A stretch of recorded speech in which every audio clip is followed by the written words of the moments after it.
In the grim darkness of the far future, there is only war. And one man who'll tell you the last clean water came through the taps 14 months ago, the week before the sky split open. He has not tasted water since. He has tasted what comes out of the taps, which is a different thing, and he has learned to file that difference under matters he does not examine. Hey, I'm your brother from the void, and this is Tales from the Void.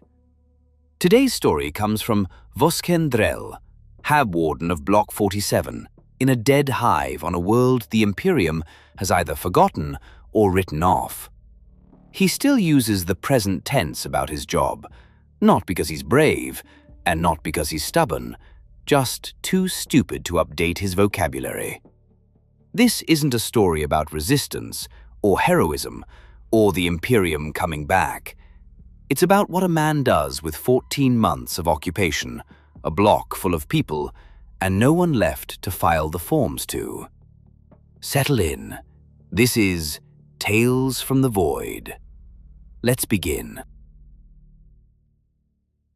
The last clean water came through the taps 14 months ago, the week before the sky split open. I have not tasted water since.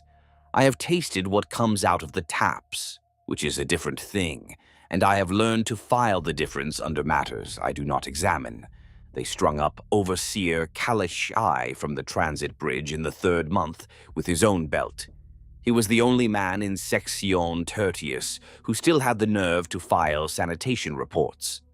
Filed them to nobody, of course. There was nobody left to file them to. But the old fool kept doing it anyway, printing the forms on the back of ration wrappers, filling in the boxes, signing his name at the bottom. Habit, maybe, or madness.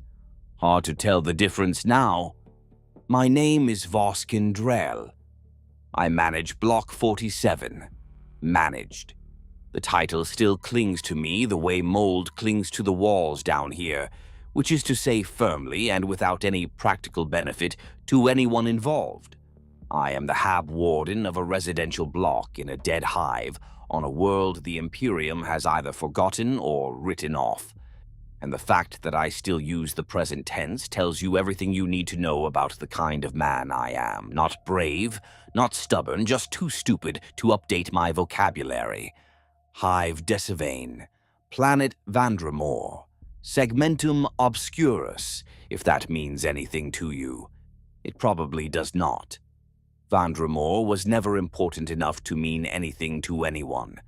We were a mid-tier hive world. 3 primary hives, a handful of subsidiary stacks, 92 billion souls packed into rockcrete and iron like ammunition in a magazine. We made autoguns. We made boots. We made shell casings and uniform buttons, and the little metal clasps that hold rebreather masks to your face.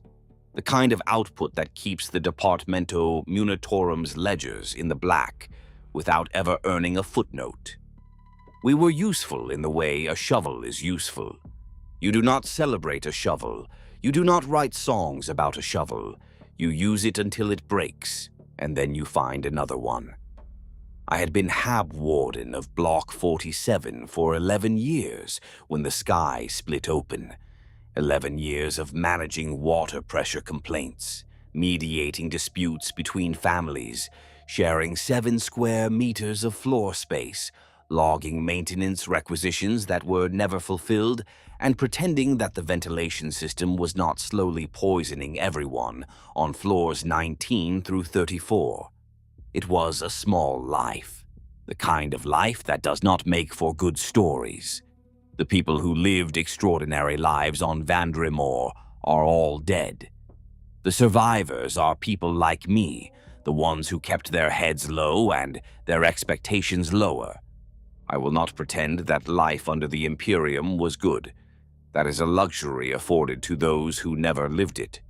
The Arbites took bribes, the water was rationed.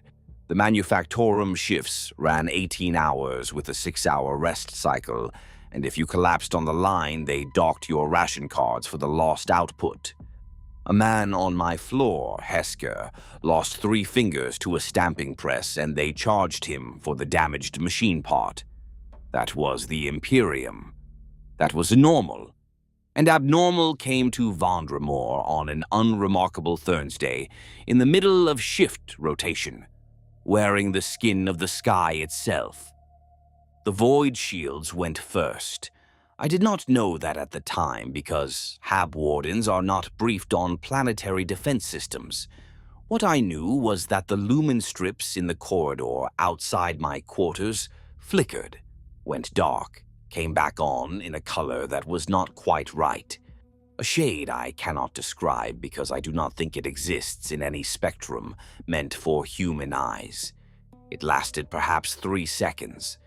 Then everything was normal again, except that the baby in flat 12C, who had been screaming for 2 solid hours, suddenly went quiet, and every dog in the block started howling at the same time. The attack on Hive Dessivane took 11 days. I learned this later because during those 11 days, I was crouched in the maintenance crawl space between floors 26 and 27 with a ration pack, a water flask, and 43 other people who had the same idea. Metal screams differently when something is happening to it that should not be possible. Rockcrete has a voice when it is being reshaped by forces that have nothing to do with engineering. And people sound different when they are afraid than when they are in pain, and they sound different again when they are in pain than when they are being changed. I learned all 3 sounds in those 11 days, and I carry them like stones in my chest.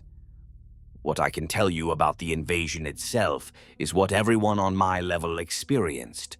Almost nothing and far too much at the same time. The Planetary Defense Force garrison, 2 regiments stationed in the upper middle tiers, fought. I assume they fought. We heard the gunfire, distant and then not distant, sustained and then sporadic, and then nothing. We heard Vox announcements in the first 2 days. Governor Pyelinsk's voice, thin and reedy over the public address system, telling us to remain calm and stay in our habitation units. Then the Vox cut to static. Then the static changed to something else. A voice that was not the governor's, speaking words that were not quite words, in a cadence that made your teeth ache if you listened too long. Kellum, my neighbor from flat 26A, was the one who figured out how to disable the block's internal Vox speakers. The man I had shared evening rations with for 8 years.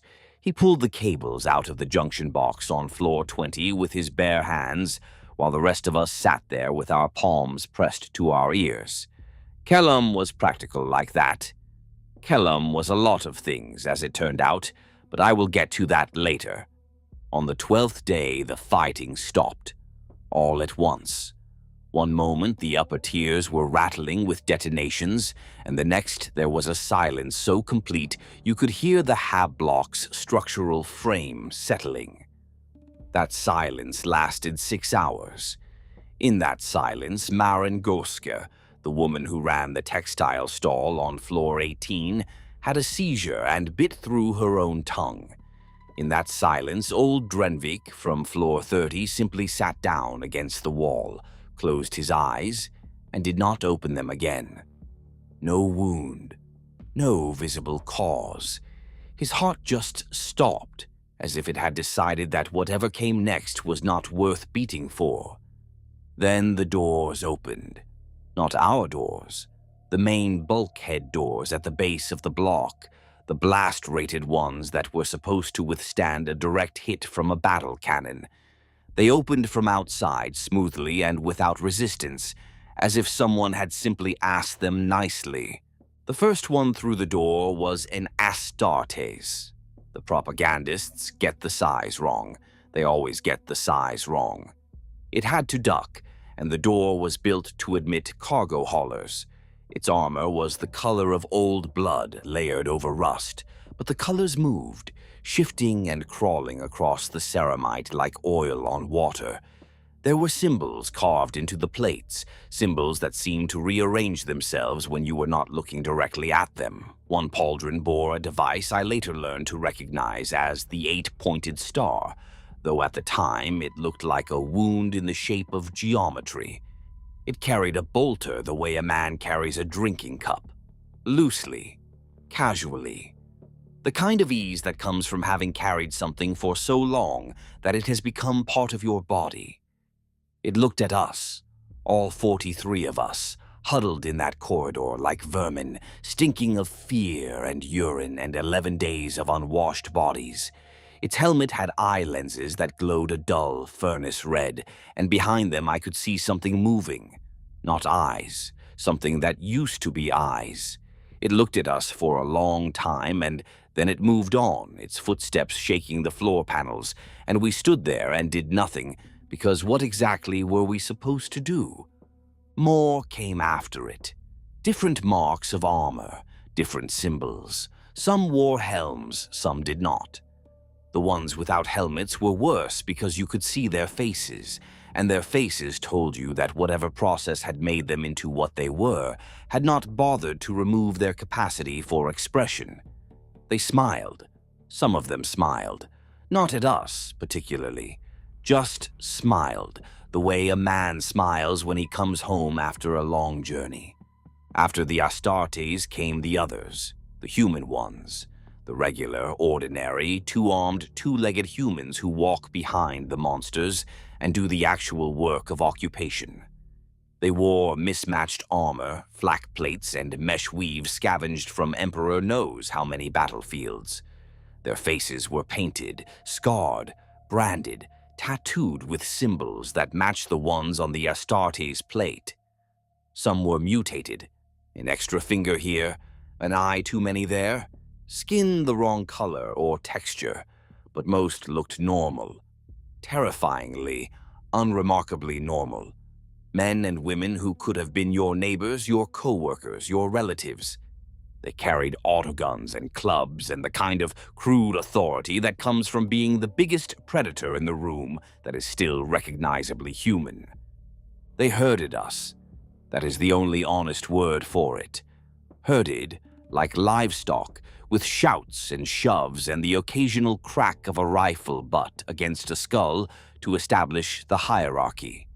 Down through the block, out through the bulkhead, into the main transitway that connected Section Tertius to the central hub. The transitway was full of people, thousands, tens of thousands, pouring out of every block, every hab stack, every manufactorum dormitory, flowing together into a river of humanity that moved in one direction, because the armed figures on either side of the transitway made it very clear that no other direction existed. The smell hit you first, not the people. We were all used to the smell of too many bodies in too small a space. Something else, something that came from outside, from whatever the Hive's atmosphere had become in the 11 days of fighting. Sweet and rotten at the same time, like fruit left in the sun too long, but with an undertone of something metallic, something that coated the back of your throat and stayed there for hours. I tasted it for weeks afterward. Some people say you get used to it. You do not. You just stop reacting. They took us to the Commercia, the big trading floor at the heart of Section Tertius, where the guild merchants used to set up their stalls and the administratum assessors would conduct their quarterly audits. It was a vast space, large enough to hold maybe 100,000 people standing shoulder to shoulder, and they packed it full. No explanation, no announcement, just bodies pressed together under the massive vaulted ceiling, waiting. Children crying, old people collapsing from the crush. Someone near me died standing up. I could feel the body go rigid and then limp against my shoulder, but there was nowhere for it to fall, so it stayed upright, held in place by the press of the living. We waited for 2 days.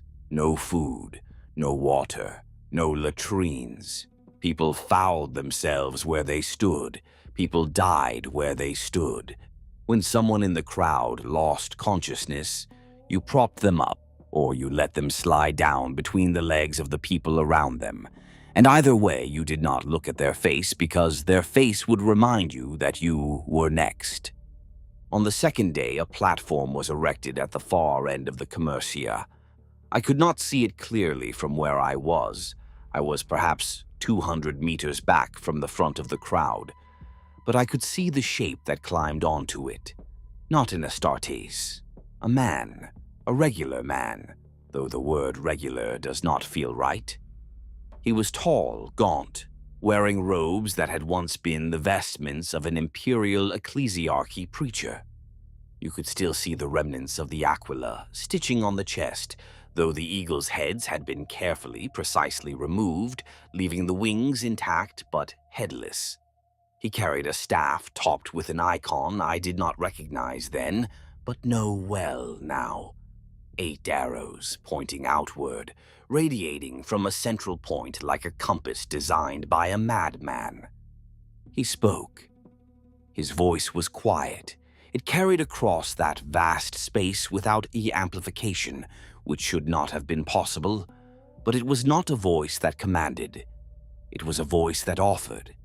It was the voice of a man who understood, deeply and genuinely, that you were tired, that you were afraid, that you had been suffering long before his armies ever arrived, and that he was here now, and things were going to be different.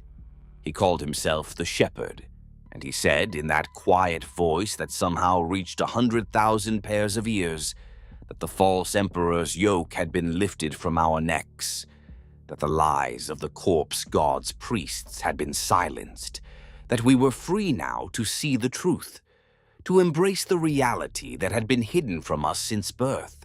He said there would be food. He said there would be water. He said there would be order and purpose and a place for everyone in the new way of things.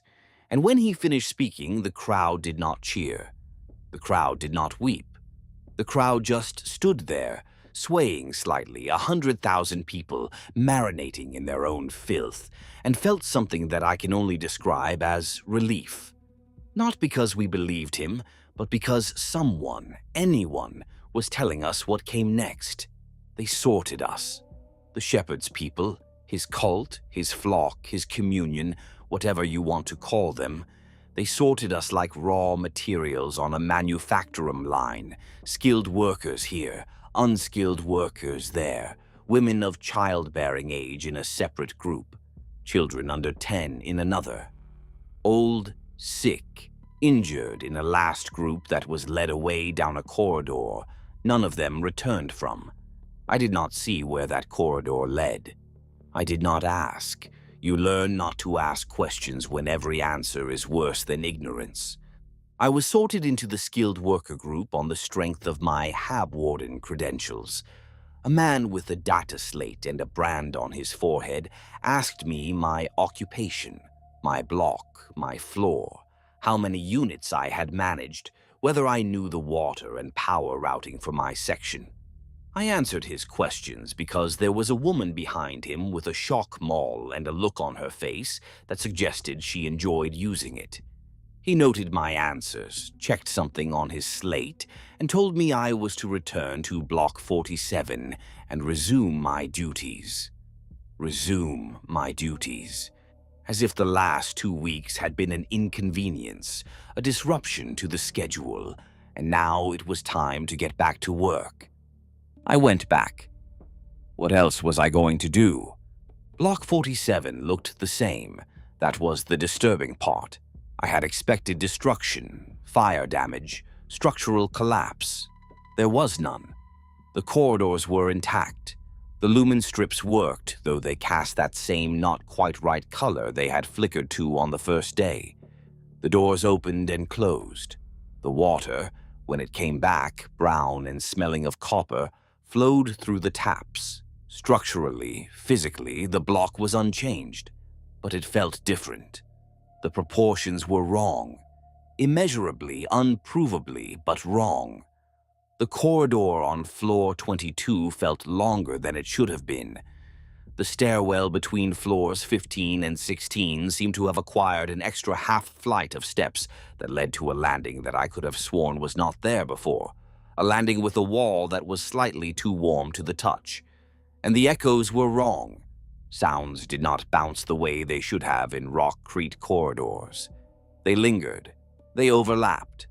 Sometimes I heard footsteps behind me and turned to find no one there, and sometimes I heard no footsteps at all and turned to find someone standing right behind me, close enough to touch. I told myself it was stress, malnutrition, dehydration, the after effects of 2 days standing in the commercia. I told myself a lot of things in those first weeks, and every single one of them was a lie I needed to survive. The first real changes came slowly.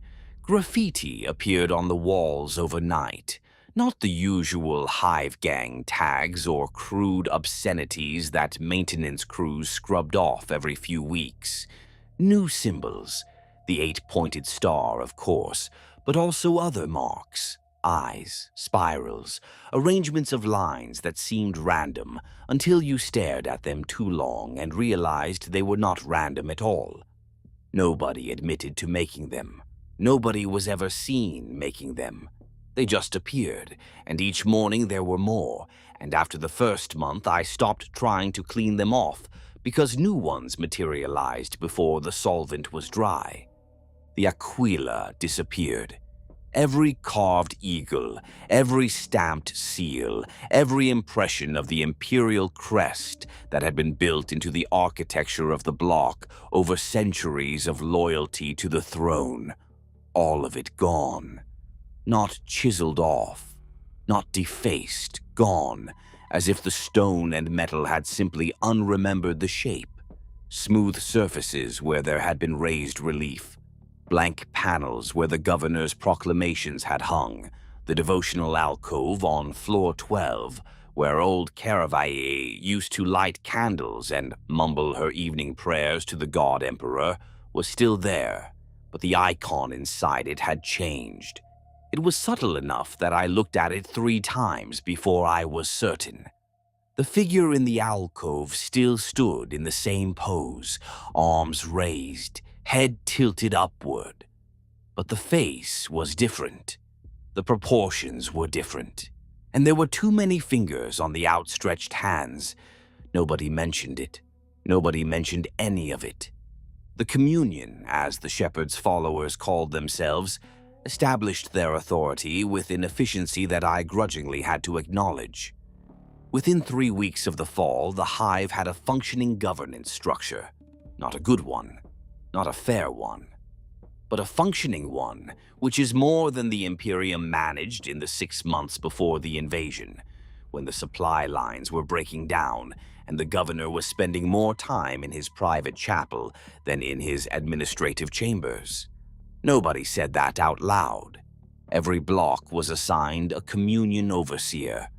Ours was a woman called Sevraine. She was human, unaugmented as far as I could tell, though she had the 8-pointed star branded into the center of her forehead, and her eyes had the glassy, too wide quality of someone who either truly believed in what she was doing or had convinced herself so thoroughly that the difference was academic.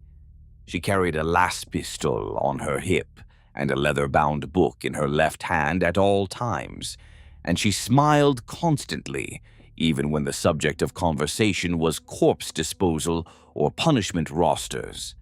Especially then. Sevraine told me I was valuable. She told me that the communion respected the essential infrastructure of the Hive and the people who maintained it. She told me that my ration allocation would be increased by 20% as a recognition of my cooperation, and that I should understand this not as a bribe, but as a statement of mutual benefit. She said all of this while standing in the corridor outside my quarters, her smile never wavering, and behind her 2 of her enforcers were dragging a man from flat 22D down the stairs by his ankles. His crime, as far as I could determine, was owning a copy of the Imperial Infantryman's Uplifting Primaire, a book that half the Hab block owned, a book that the Munitorum included in every standard issue kit, and that most people used as kindling or lavatory paper. I took the increased ration allocation. I reported for my duties. I maintained the water pressure and the power routing and the waste disposal schedules, and I did not ask what happened to the man from flat 22D, because I already knew, and knowing was enough. Understanding was a luxury. Action was a fantasy. All that remained was endurance, and I was, if nothing else, good at that. The first month taught us the new rules. Not through any formal decree or published edict. The communion did not operate that way. They were not interested in the bureaucratic machinery that the Imperium had used to manage its billions. They taught through consequence. You did something wrong and something happened to you. You did it again and something worse happened. By the third time, someone else was doing something wrong because you were no longer present to do anything at all. Nothing was ever written down. Work. That was the first rule. Everyone worked. The manufactorums reopened within days of the fall, which told me that whoever planned this invasion had been planning it for a long time, and with a level of logistical foresight that the Imperium itself would have envied. The Departamento Munitorum could not have reopened a single manufactorum in that time frame during peacetime, but the Munitorum had paperwork, and the Communion had motivation. The stamping presses, the foundries, the assembly lines that had churned out auto guns and uniform buttons for the Imperial Guard now churned out something else. The products looked similar at first glance. Ammunition casings, armor components, weapon parts, but the specifications were different. The tolerances were looser, and every third item that came off the line bore a mark, a small 8-pointed indentation pressed into the metal during the forming process that no one had programmed into the machine templates. The presses just started doing it on their own, or rather, the templates changed when no one was watching, and the foreman stopped reporting it because the foreman who reported it stopped coming to work. The shipments still went out. The bulk lifters still climbed out of the atmosphere on schedule, loaded with crates bearing the Munitorum stamp. The tithe was paid. Nothing has come down in 14 months. Not one new face in the transit ways. Not one uniform I did not recognize. Not one off-world accent in the food lines, and hive workers notice accents the way they notice a limp. The lifters go up, something takes the crates, the lifters come back, and nobody walks off them. Maybe a clerk on a world I will never see is still ticking Vandramore off a list as compliant. Maybe nothing is being delivered anywhere, and the lifting is the point. I stopped wondering. Wondering does not change what happens to the man who misses his quota. Shifts ran 20 hours now, with 4 hours designated for rest. That sounds worse than the Imperial 18 and 6, and it was, but the nature of the work had changed too. Output quotas were higher, yes, but the punishments for missed quotas were not administrative. Under the Imperium, if your line fell short, your entire shift got docked a quarter ration for the week. Unpleasant, but survivable. Under the Communion, if your line fell short, the lowest performing worker was taken to the floor supervisor station and made into an example. I will not describe what that meant. I will say that after the first week, no line in Section Tertius ever fell short of quota again. Motivation is a simple equation when the variables are reduced to work or agony. My role had expanded, though my title had not. I was still hab-warden of Block 47, responsible for the physical infrastructure and the daily management of approximately 2,000 residents. But now I was also the Communion's primary point of contact for the block, which meant I reported to Sivrain, who reported to someone called a votary, who reported to someone above them, and so on up a chain that I assumed ended with the shepherd, because he was the one who spoke and the one whose name we knew. I was wrong about that. It took me a long time to understand how wrong, and understanding did not help. I collected names. I maintained a register of who lived in each flat, who worked which shift, who was sick, who was pregnant, who had failed to report for labor, who had been heard speaking words that the communion considered inappropriate. Inappropriate was a broad category. It included any reference to the emperor, the imperium, the ecclesiarchy, the arbites, the god, or any institution of the old order. It included any expression of discontent. It included any gathering of more than 4 people that was not directly related to work or the communion's own congregational activities. It included silence on certain occasions, when silence was interpreted as refusal to participate in the chanting that Sevrain's enforcers led through the corridors every evening at the shift change. I once filed a report on a man for the wrong kind of quiet. I do not know what happened to him. I know the form had a box for it. I kept the register. I filed the reports. I noted the names. I also lost a name here and there. I misspelled things. I marked people present at congregations they had not attended. I told myself that was why I stayed in the job, and I stopped asking a long time ago whether it was true. In the first weeks, the communion distributed rations from captured Imperial stockpiles, standard Munitorum issue protein bars, Nutri-paste tubes, water purification tablets. Familiar. Tasteless, but familiar. You could eat them and pretend that nothing had changed, that the hands distributing them were still Imperial hands, that the system was still the system. That lasted about a month. Then the stockpiles ran out, or were redirected, or were simply no longer deemed necessary, and the communion implemented its own supply chain. I use the term loosely. What arrived in the distribution centers was food in the loosest possible definition, technically accurate, practically horrifying. It came in unmarked tins and sealed pouches that bore no ingredients list, no manufacturing stamp, no indication of origin. The contents varied.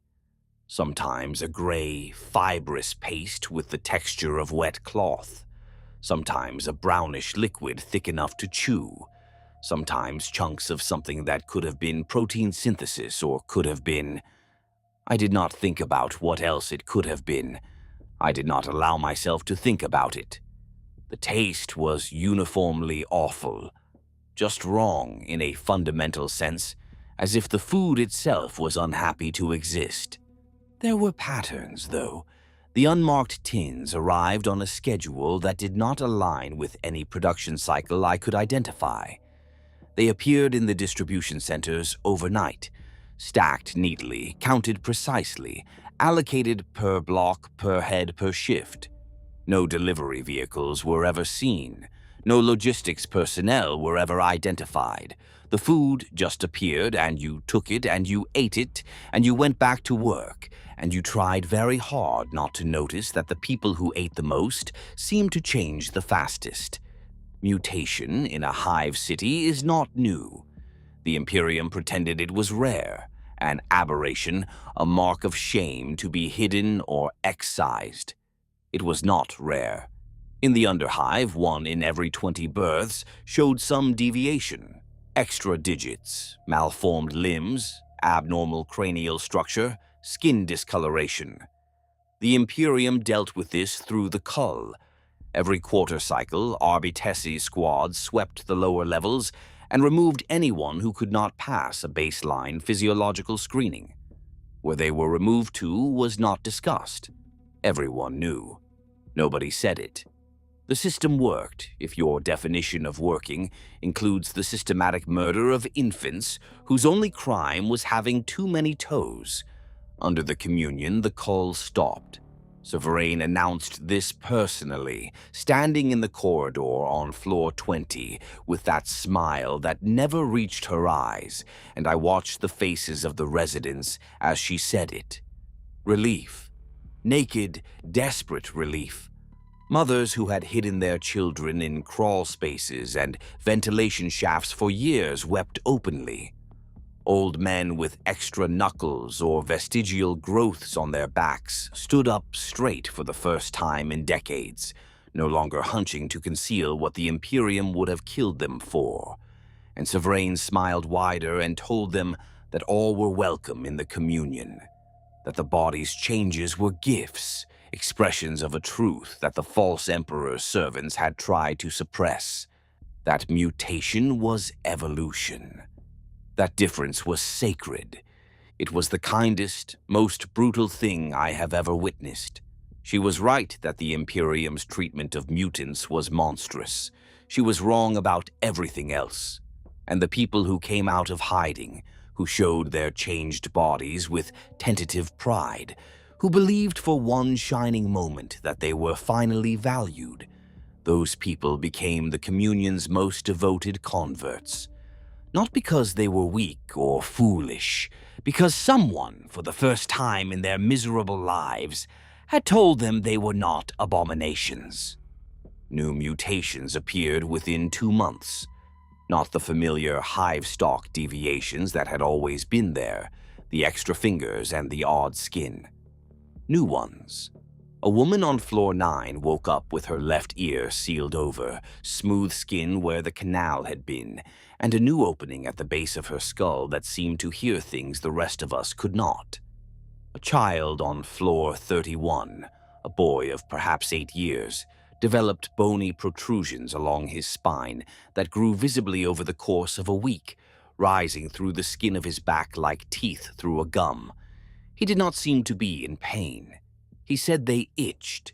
His mother brought him to me because she did not know what else to do, and I stood there in my corridor with my hab-warden's data slate and my increased ration allocation, and I told her to take him to the communion medici on floor 6 because that was the procedure, and because I did not know what else to say. The communion medici was not a medici in any sense I recognized. There were no chirurgions, no antiseptic, no surgical tools. There was a room, dim and warm and smelling of candle wax and something underneath the wax that I could not identify. And in the room were 3 figures in gray robes who examined the boy's back with fingers that lingered too long and eyes that showed too much interest. They told his mother he was blessed. They told her the growths were a sign of favor. They told her to bring him back in a week for further assessment. She left looking relieved. The boy looked at me over his shoulder as they walked away, and his eyes were flat and knowing, the way a dog's eyes are when it understands more than it can express. The water changed next. I noticed because water was my responsibility, because I had spent 11 years monitoring the flow rates and pressure gauges and filtration readouts of Block 47's water supply, and I knew its rhythms better than I knew my own heartbeat. The flow rate dropped by 8% in the 3rd month. The pressure fluctuated. The color, which had been brown and tasted of copper since the invasion, shifted to something darker, more opaque, with an oily sheen on the surface that caught the light wrong. I ran the filtration diagnostics. The filters were working. The water coming through them was simply not water anymore. It met the chemical baseline, hydrogen, oxygen, the usual mineral contaminants. But there was something else, a compound the diagnostic cogitator could not identify, a molecular structure it had no reference for. I filed a maintenance report, out of habit, out of reflex. The form had a box for type of contaminant. I wrote unknown. I considered writing theological but decided against it. Filed it to nobody, for nothing, in a system that no longer existed for a world that no longer cared. People drank it because there was no alternative. You cannot survive on ration tin liquid alone, and the communion's water distribution points offered the same supply that came through the taps. It all came from the same source, somewhere deep in the hive's infrastructure, from reservoirs and treatment plants that were now staffed by communion personnel whose qualifications I did not want to examine too closely. We drank, we bathed when bathing was possible. We cooked with it when cooking was possible, and I noticed over the weeks and months that the people who drank more seemed to sleep differently, deeper, longer, with expressions on their faces that did not match the restfulness of sleep. Expressions of concentration, as if they were working hard at something behind their closed eyes. I rationed my own intake, not out of any clear understanding of what was happening. Call it instinct. Call it the same stubborn, stupid survival reflex that had kept me alive this long. I drank the minimum. I collected condensation from the ventilation ducts, which was foul but came from a different source. I told no one. Sharing information was dangerous, and sharing suspicion was lethal. In the 3rd month, I found a mark on my left forearm, a discoloration roughly the size of a coin, darker than the surrounding skin and slightly raised, with a texture that felt smoother than skin should feel. No cause I could identify. It was just there, one morning, where it had not been the night before. I told myself it was a rash, a reaction to the water, which was reacting to everything. Then I pulled my sleeve down and did not look at it again for 2 weeks. And when I looked again, it was still there, unchanged, neither growing nor fading. A small dark circle on my forearm that could have been anything and was therefore nothing, because naming it would have made it real, and real was something I could not afford. The worship started in the 2nd month. Congregation, they called it, not worship. The word worship implied a deity, and the communion was very particular about its language. The gods, and there were gods, 4 of them, though the communion presented them as aspects of a single truth rather than separate entities, were not to be worshipped. They were to be acknowledged, welcomed, invited. The distinction seemed semantic to me, but semantics mattered enormously to the communion, in the same way that the exact placement of a detonator matters enormously to the person assembling a bomb. Congregation happened every evening at the shift change in the main transitway of each block. Attendance was not mandatory. Severine was very clear about this. Attendance was not mandatory. It was expected. Those who attended received a supplementary ration, a small, hard biscuit that tasted of nothing but filled you in a way that food should not, a fullness that radiated warmth through your chest and lasted for hours. Those who did not attend received nothing additional and found that their standard rations were occasionally delayed or reduced or contaminated with something that caused 3 days of violent illness, but no lasting damage. Just enough discomfort to make you reconsider. I attended.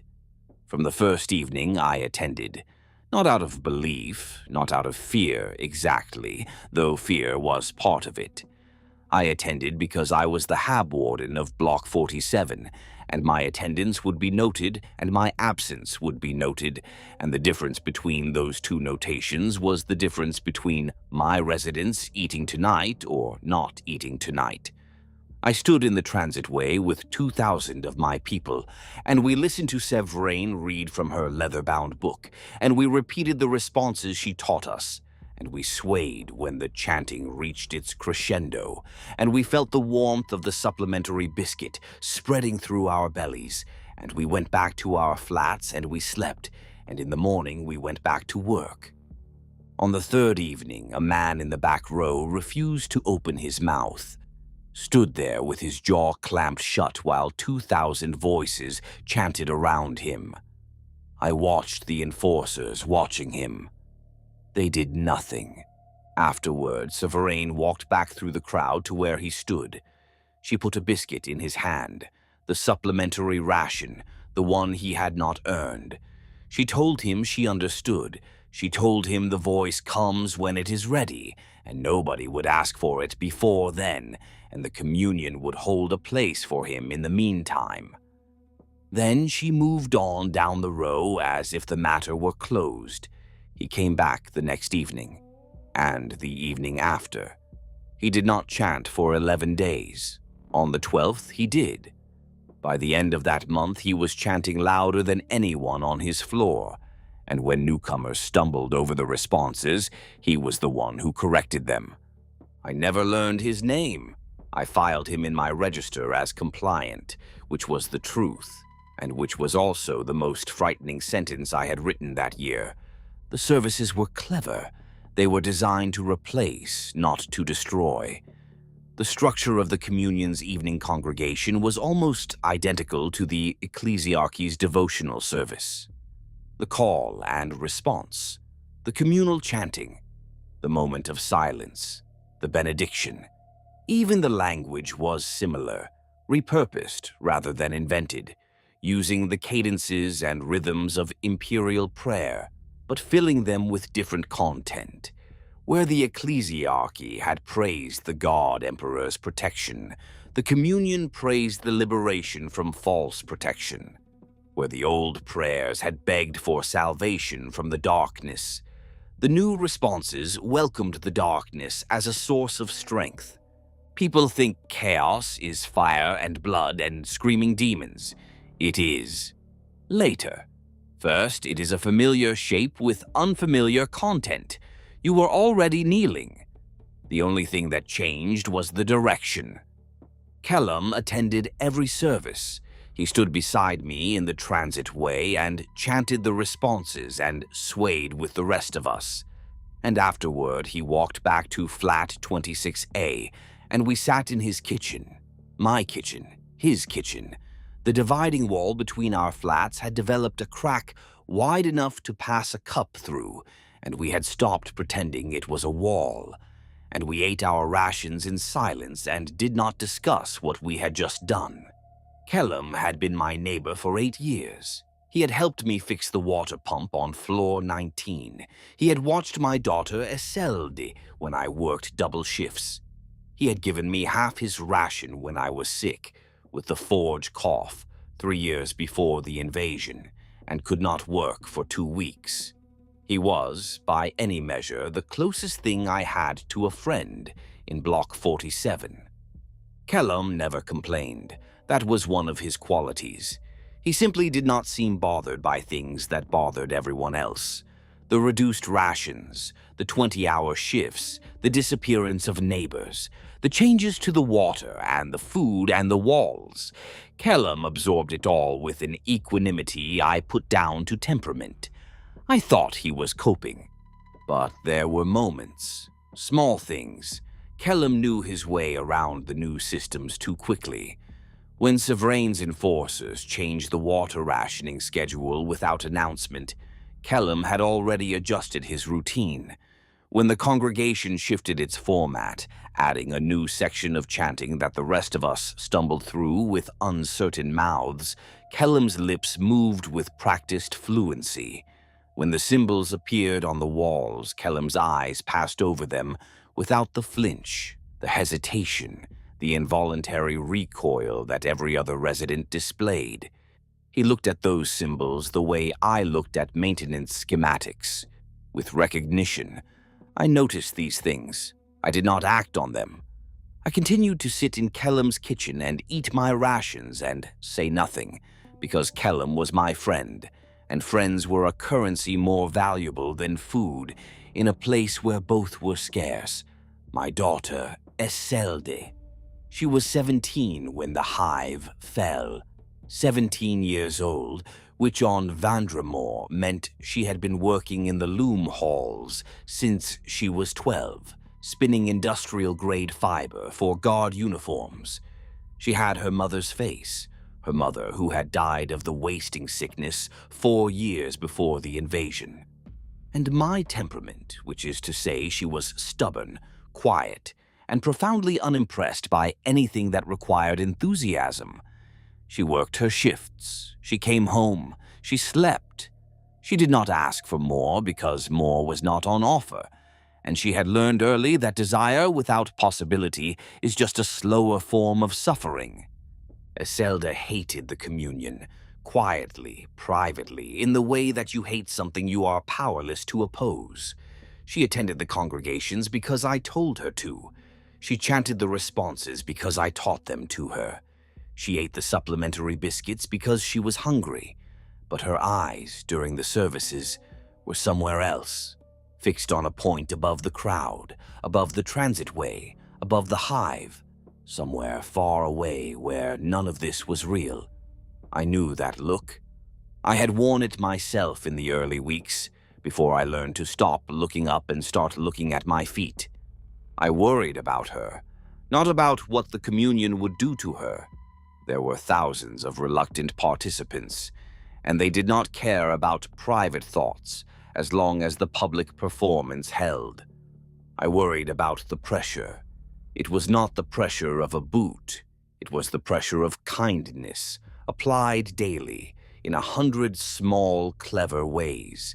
And I did not trust a 17-year-old girl who had lost her mother and her world to hold out against it. I watched her. I said nothing because there was nothing to say. I went to work. I filed my reports. I attended the congregations. The first crack came in month 3. A woman in the congregation, Brilska from floor 29, collapsed during the chanting. She was 8 months pregnant and had not eaten in 2 days because her ration allocation had been halved after her husband missed a shift with a broken wrist. She went down hard, face first on the transitway decking, and the crowd moved around her without breaking step, because stopping the chant to help someone was the kind of decision that got your entire floor noticed. Sevrain's enforcers would have collected her eventually. They always did. Iselda broke formation.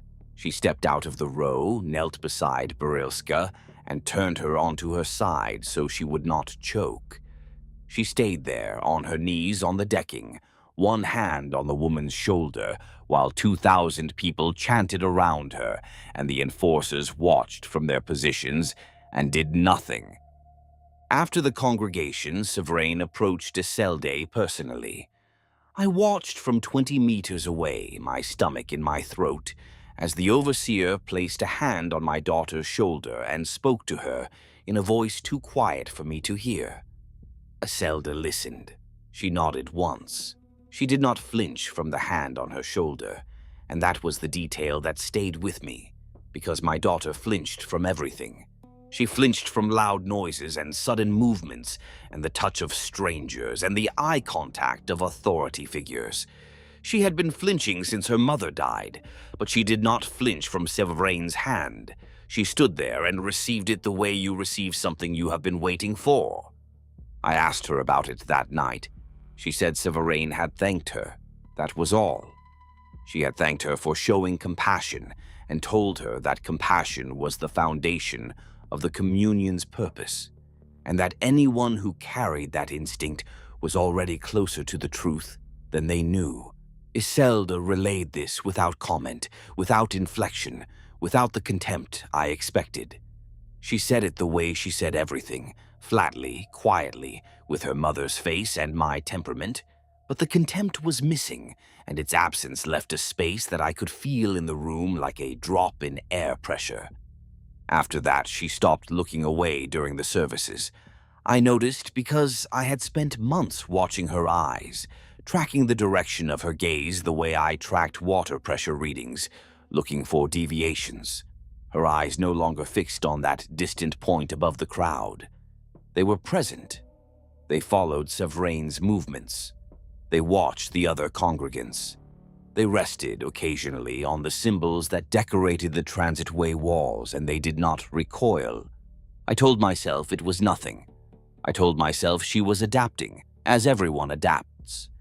And every night I walked past the devotional alcove on floor 12 and saw the figure with too many fingers, and I did not look at its face, because I suspected that if I looked at its face, I would recognize it, and recognition was a door I was not prepared to open. 4 months in, a man named Voskhen Drehl tried to kill Sevrain. Torsen was a forge hand from Block 51, a thick-armed, thick-skulled man who had worked the same stamping press for 27 years, and who, by all accounts, had never expressed a political opinion in his life. He was not a rebel. He was a man who had reached the point where the body refuses to take another step in the direction it has been walking, and turns. He waited until Severine came through on her morning inspection of the transit way. He stepped out of the crowd. He had a sharpened length of rebar, probably pulled from a damaged wall section, wrapped in cloth at one end to serve as a grip. He drove it into the gap between the plates of Severine's flak vest, just below the left collarbone, with the full force of a man who had spent 3 decades driving metal into metal. Severine went down. Torsen stood over her and raised the rebar for a second strike. He did not get it. The enforcers were on him in seconds. I will not describe what they did. I will say that it took a long time, and that they did it in the transit way, in front of the mourning crowd, and that nobody was permitted to look away. Severine watched from where she lay on the ground, the rebar still protruding from her chest, her blood pooling under her on the decking. She was smiling. She was still smiling when her enforcers hauled Torsen's remains onto a meat hook and hung them from the transit bridge beside what was left of Overseer Calique.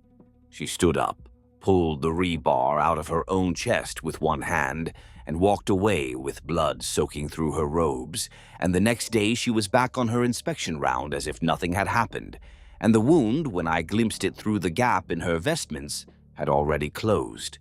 Not healed. Closed.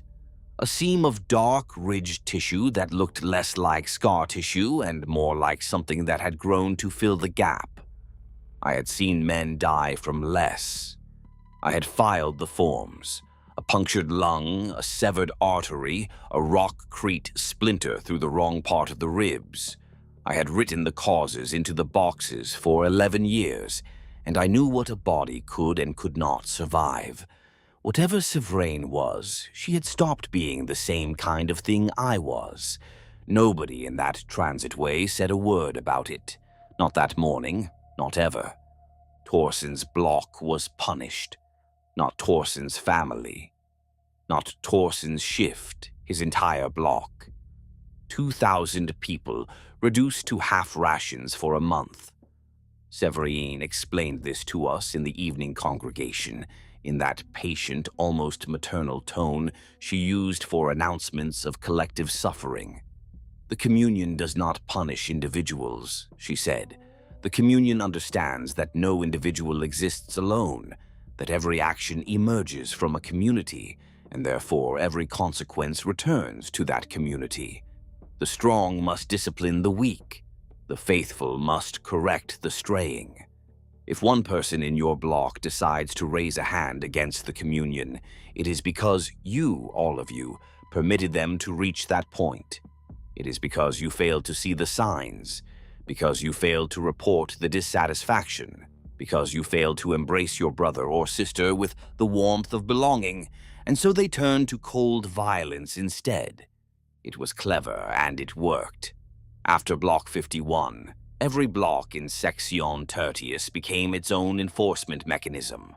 Neighbors watched neighbors. Families policed families. If someone muttered something in their sleep that sounded like dissent, their flatmates reported it before morning, not out of loyalty to the communion, but out of the very reasonable fear that unreported dissent would result in 2,000 people going hungry. The communion did not need spies. It did not need surveillance systems or informant networks. It had something better. It had us. Our fear, our hunger, our desperate animal need to protect ourselves and our children, weaponized and turned inward. We became our own jailers. The Imperium had needed arbites, commissars, and an entire bureaucratic apparatus to achieve half this level of compliance. The communion did it with a ration biscuit and a schedule. The door was not locked from the outside. It was locked from the inside. By us. I was part of this system. Let me be clear about that. I did not stand apart from it, observing with clean hands and a troubled conscience. I was the hab-warden. When Marin Goske, the textile seller who had bitten through her tongue during the silence of the 12th day, started refusing to eat the unmarked rations, I reported it. When the man in flat 15B, whose name I have deliberately forgotten, was heard speaking the Emperor's name during a fever dream, I reported it. I reported because it was my function, and because if I did not report, someone else would, and that someone else would report my failure to report, and the cascade of consequences would bury not just me, but Esselday, and every resident of Block 47 who had done nothing wrong, except live in the same building as a man who talked in his sleep. Marin Goske was taken to the shrine 3 days after I filed the report. She came back a week later. She ate the rations. She ate them with a mechanical, deliberate thoroughness, chewing each mouthful the exact same number of times, swallowing with her eyes closed, and then opening them with an expression that was not satisfaction or disgust, but absence, as if the person who had once refused to eat had been removed and replaced with someone whose only function was consumption. She worked her shifts. She attended the congregations. She did not speak to me, not once, not ever again, though she passed my door every day on her way to the loom halls, and she looked through me each time with eyes that were the correct color, but no longer appeared to contain anything behind them. I do not know what they did to her in the shrine. I did not ask. I filed a follow-up report noting that the issue had been resolved and her ration compliance was now satisfactory. I am not asking for understanding. I am describing a mechanism. 6 months. That was when the resistance emerged. Not Torsen Brehl's kind of resistance, the desperate individual doomed from the start kind. Something organized, something planned.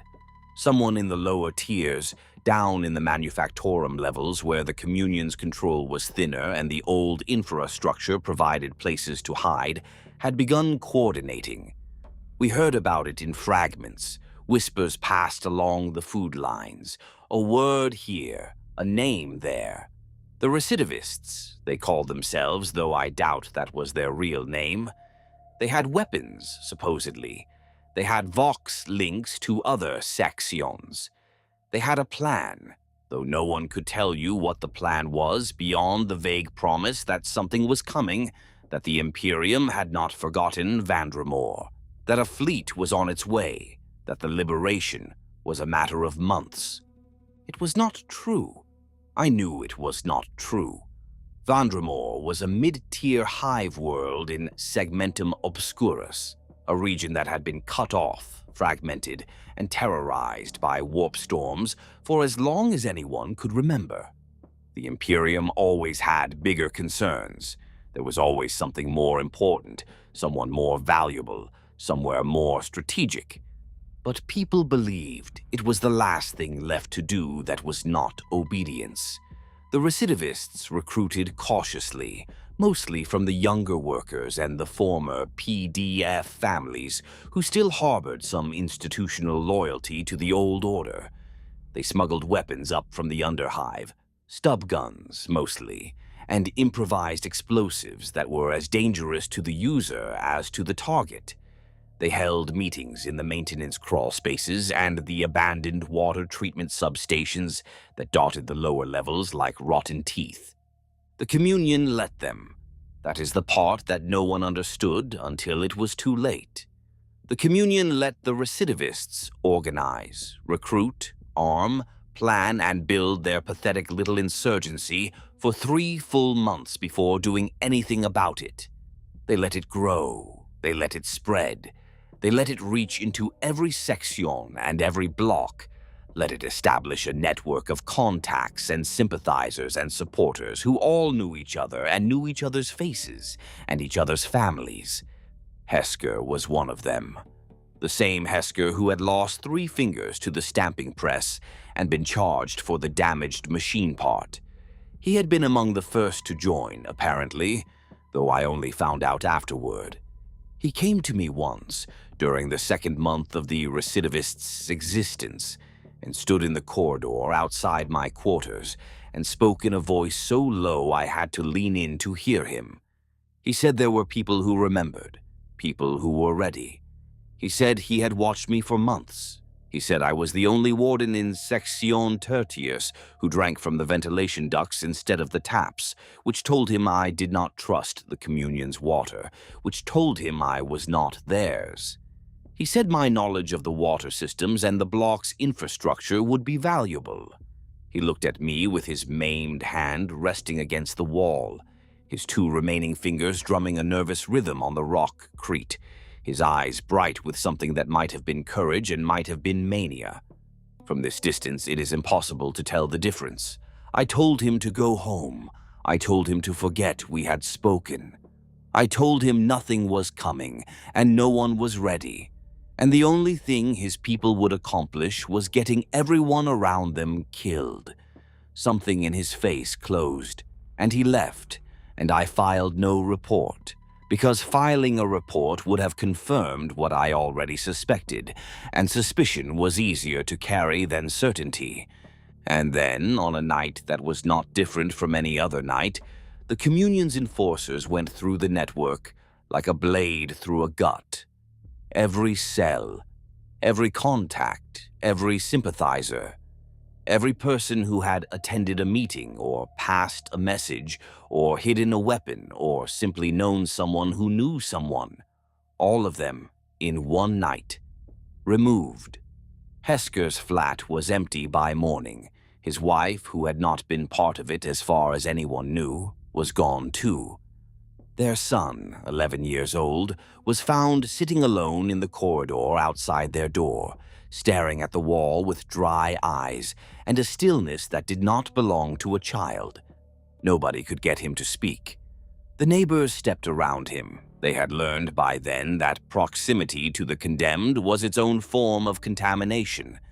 I took him. I walked out of my flat, picked him up the way you pick up something fragile that has already been broken, and carried him inside. Iselda helped me make space on her floor. The boy did not speak for 3 days. He ate when we put food in his hands.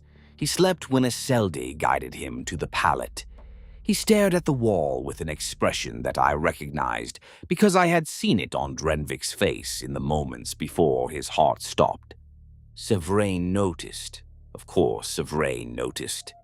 She asked me during her morning round why a child from a recidivist household was residing in my quarters. I told her the boy was an orphan and a potential labor asset, and that housing him was more efficient than processing him through the system. She looked at me with those glassy eyes and that smile, and she said nothing for a long time, and then she said, "Efficient. Yes." I do not know what she saw in my face. I do not know what answer would have resulted in a different outcome. I know that 2 weeks later, the Communion's child services, their term, not mine, collected him for reassignment, and I know that Eselde did not speak to me for a week afterward, and I know that the silence between us was the loudest sound in Block 47. I learned later, much later, that the Communion had known about the recidivists from the beginning, from before the beginning. They had known because the information came from inside the network, from a source so deeply embedded that the recidivists never suspected. A source who had been part of the resistance before it existed, who had helped shape it, guide it, grow it into exactly the shape that would be most useful when the time came to harvest it. The source was the person who had suggested the name. The source was the person who had provided the Vox links. The source was the person who had whispered, in a dozen different ears, that the Imperium was coming, that liberation was near, that all they had to do was hold on a little longer. The source was Kellum. He never went down to the manufactorum levels himself. He did not need to. He gave the Vox links to a man who gave them to a man, and by the time the name reached the lower tiers, it belonged to nobody, which is exactly how he wanted it. The recidivists thought they had grown from the roots up. They had been planted from above and watered carefully and harvested on schedule. 3 days after the purge, Severine came to my quarters. She did not smile. That was the first time I had seen her face without it, and the absence was worse than any expression she could have worn, because it meant the visit was not routine. She asked me whether Hesker had ever approached me. She asked it the way you ask a question when you already know the answer. Her hand rested on the last pistol at her hip, not gripping it, resting on it the way you rest a hand on a familiar object while thinking about something else. I do not believe she was aware she was doing it. That was somehow worse than a threat. I said no. I said it looking at a point just above her left ear because her eyes, without the smile to frame them, were not eyes I could meet. She watched me for a long time. Then the smile came back, slowly, like a wound reopening, and she said she believed me. I do not think she believed me.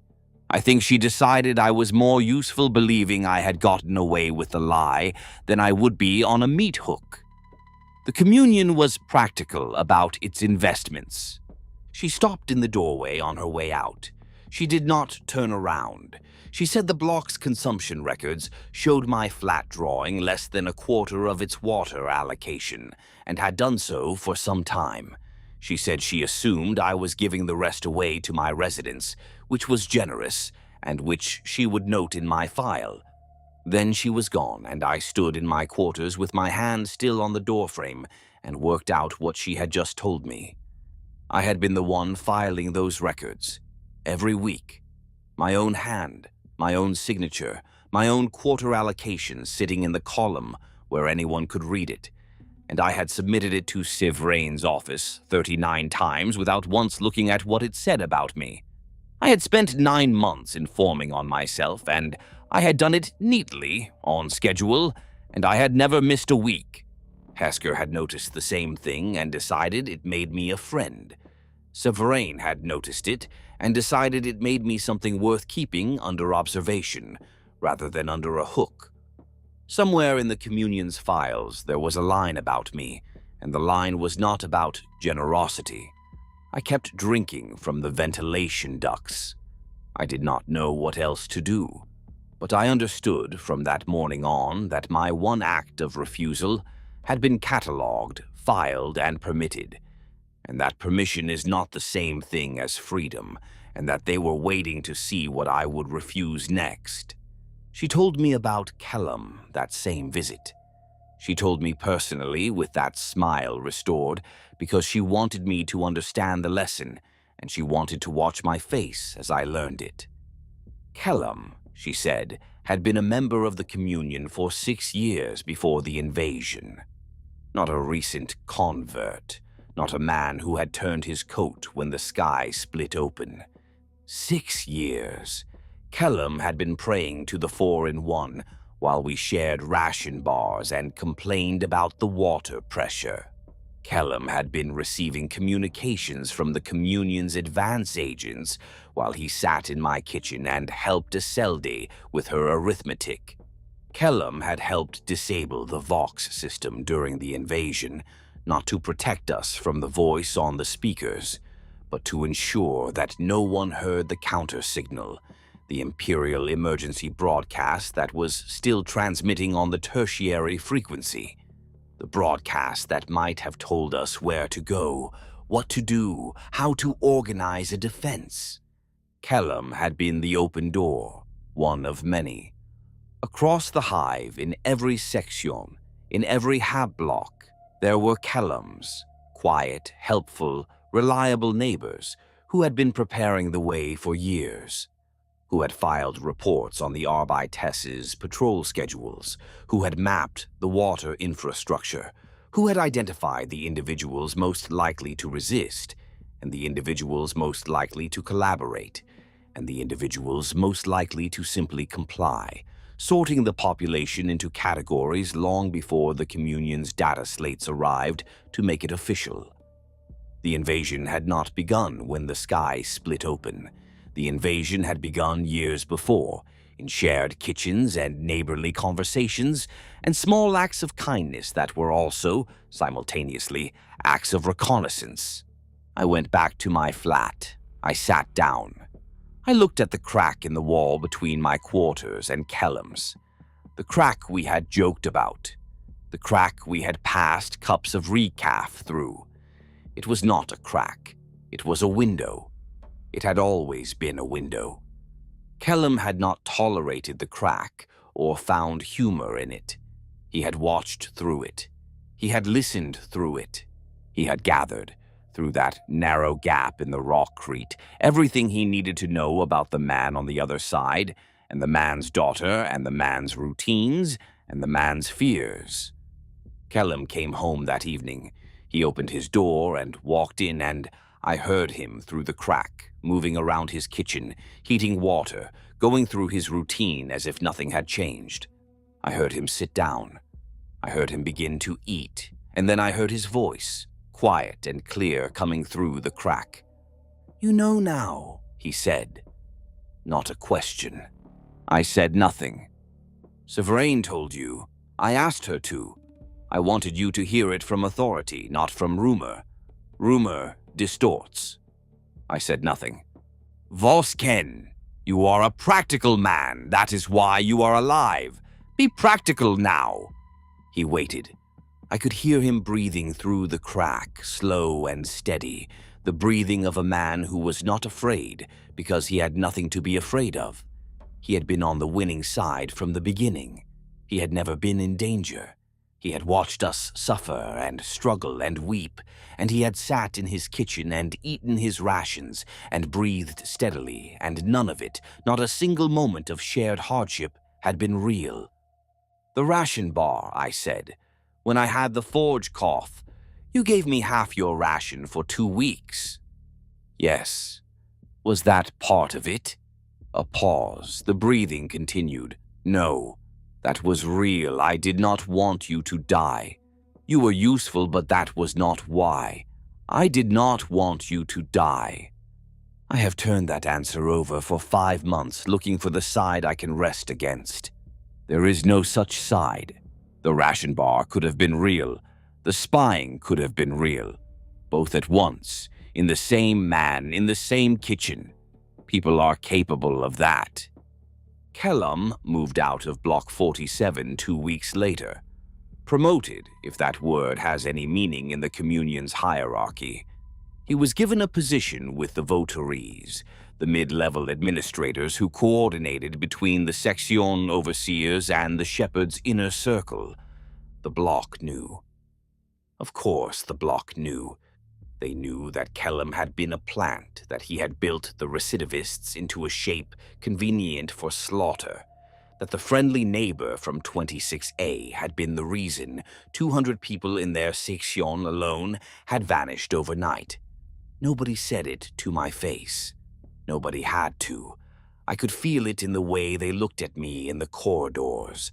The hab-warden who had shared meals with the traitor, who had sat in the traitor's kitchen, whose daughter had been minded by the traitor.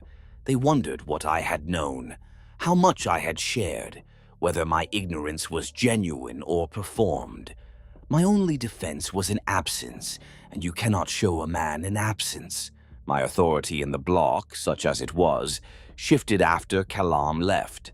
Not diminished exactly, refined. People still came to me with their water complaints and their power failures and their requests for shift adjustments. But they watched me more carefully.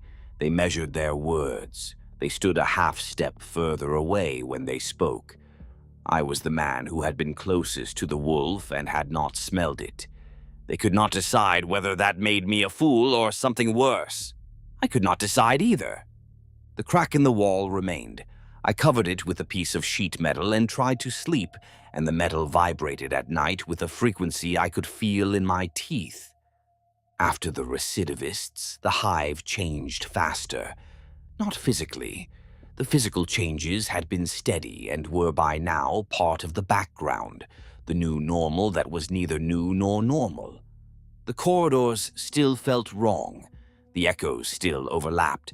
The stairwell on floor 15 still had its impossible half-landing, and I had stopped using it entirely, taking the long way around through the service shaft, even though it added 20 minutes to my route.